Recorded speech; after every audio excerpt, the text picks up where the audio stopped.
ওং নমঃ ভগবতে বাসুদেবায়। শ্রীমদ্ ভগবদ গীতা তৃতীয় অধ্যায় কর্মযোগ। হরে কৃষ্ণ।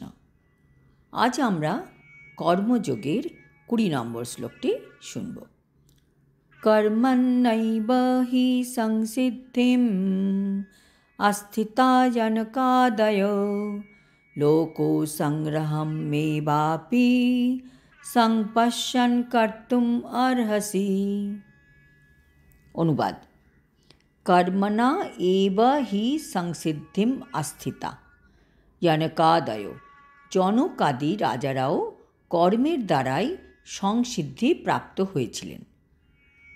লোক সংগ্রহম এব আপি সংপশ্যন কর্তুম অর্হসি।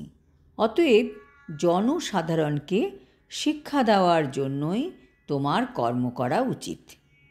তাৎপর্য: এই শ্লোকে কৃষ্ণ জনক রাজার উদাহরণ দিয়ে অর্জুনকে বলছেন যে জনসাধারণকে শিক্ষা দেওয়ার জন্যই তোমার কর্ম করা উচিত।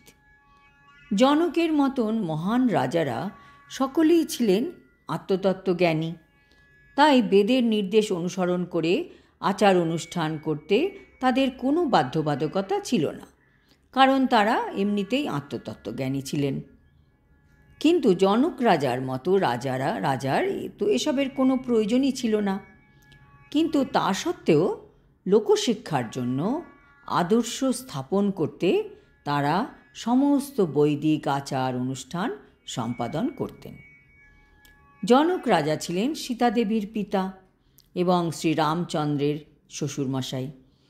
তিনি ছিলেন ভগবানের এক মহান ভক্ত, তাই তিনি ছিলেন চিন্ময় স্তরে। তবু যেহেতু জনক রাজা মিথিলার, যেটি ভারতবর্ষের বিহার প্রদেশের একটি অঞ্চল, তার রাজা ছিলেন, তাই তার প্রজাদের শিক্ষা দেবার জন্য তিনি শাস্ত্রোক্ত কর্মের অনুষ্ঠান করেছিলেন।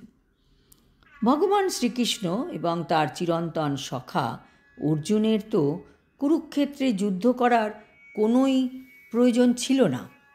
কৃষ্ণ তো একাই কৌরবদের শাস্তি দিতে পারতেন। কিন্তু কৃষ্ণ এটাই সাধারণ মানুষকে দেখাতে চেয়েছেন যে যখন সদুপদেশ ব্যর্থ হয় তখন হিংসা অবলম্বনের প্রয়োজন আছে। কাজেই যুদ্ধের প্রয়োজন ছিল। কুরুক্ষেত্রের যুদ্ধের পূর্বে সংঘাত এড়ানোর জন্য নানাভাবে চেষ্টা করা হয়েছিল। এমনকি ভগবান শ্রীকৃষ্ণ নিজেও বহুবার চেষ্টা করেছিলেন, কিন্তু দুর্যোধন আদি কৌরবরা যুদ্ধ করতেই বদ্ধপরিকর ছিল। সুতরাং বোঝাই যাচ্ছে এই রকম পরিস্থিতিতে যুদ্ধের অবশ্যই প্রয়োজন ছিল। যদিও যারা কৃষ্ণ ভাবনাময়, তাদের এই জড়জগতের কোনো কিছুর প্রতি বেশি অ্যাটাচমেন্ট নাও থাকতে পারে, তবু সাধারণ মানুষকে জীবনযাপন সম্বন্ধে শিক্ষা দেবার জন্যই তাদের কর্ম করতে হয়। যারা অভিজ্ঞ কৃষ্ণ ভক্ত তারা এমনভাবে কর্ম করেন যাতে সকলে তা অনুসরণ করতে পারে।